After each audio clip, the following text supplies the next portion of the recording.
एक विचित्र बात है, इन मातृशक्ति को जितना गौरव सनातन धर्म के अनुसार प्राप्त है, अन्यत्र प्राप्त है क्या?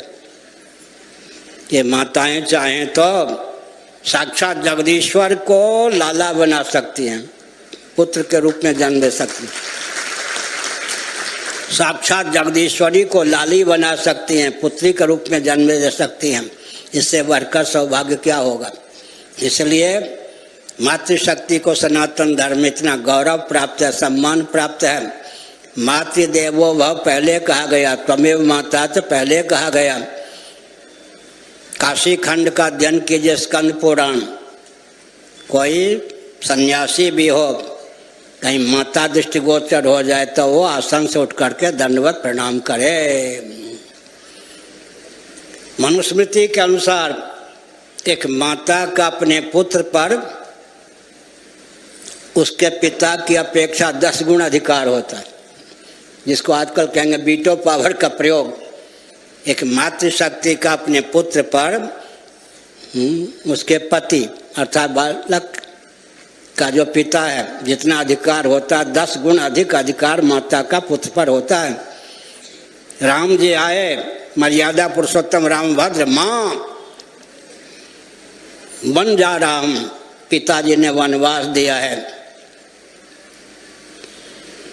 कौशल्या जी ने कहा कि क्या कहा, केवल तुम्हारे पिता का आदेश तुमको प्राप्त हो, मैं विशेषाधिकार का प्रयोग करती हूँ, मत जाओ, पाप नहीं लगेगा, क्योंकि पिता की अपेक्षा माता का पुत्र पर 10 गुना अधिकार होता है।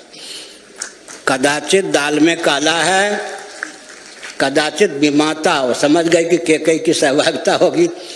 कदाचित विमाता की चाल है, कुछ राम पर मुझ कौशल्या का जितना अधिकार है उससे अधिक अधिकार कैकेयी का तुझ पर है। कौन घर में फूट डाल देगा? देखिए, सनातन धर्म की मर्यादा है।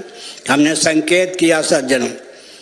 और एक विचित्र बात, कोई कहते हैं कि सनातन धर्म में मातृशक्ति को प्रगति से रोका गया। झूठी बात। खूब लड़ी मर्दानी, वो तो झांसी वाली रानी थी, बुंदेले हर बोलों की हमने सुनी कहानी थी। निशेष देवगण शक्ति समूह मूर्तियां, दुर्गा सप्तशती, सभी देवता असुरों के साथ युद्ध करते करते विजयी नहीं हुए। देवताओं के समष्टि तेज से भगवती का प्रादुर्भाव हुआ। निशेष देवगण शक्ति समूह मूर्तियां, इसलिए हमने संकेत किया। रणचंडी भी आवश्यकता पड़ने पर मातृशक्ति रणचंडी भी बन जाती है। अद्भुत रामायण का अध्ययन कीजिए। 10 मुख रावण का क्या किया? बंटा ढार बाहर से उद्धार कर दिया राम जी ने। बहुत प्रसन्न हुए राम जी। अयोध्या के निवासी भी, वनवासी संत महात्मा भी।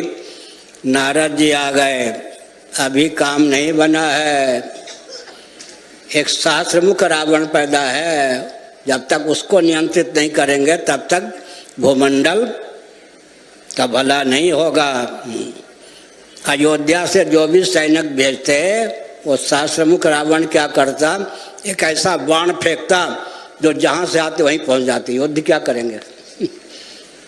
तब राम जी बहुत उदास हुए तो नारद जी ने आके कहा, नारद माने नार माने ज्ञान, ज्ञानप्रद।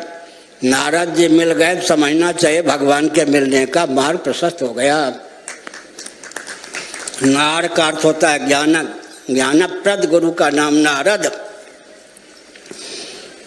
नारद जी ने कहा, सेना पार नहीं पाएगी, सीता जी जब युद्ध करेंगे तो अब सहस्त्रमुख रावण का नाश होगा, उद्धार होगा।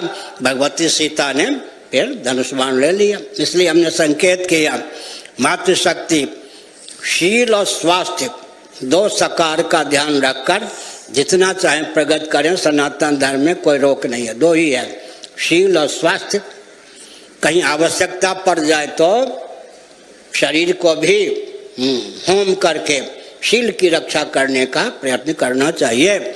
मातृशक्ति को कहीं भी रोका नहीं गया, प्रतिबंधित नहीं किया गया। यहाँ तो मातृशक्ति का बहुत उत्कर्ष है। जो भी निषेध है मातृशक्ति के लिए वो शील की रक्षा की दृष्टि से, शील की रक्षा।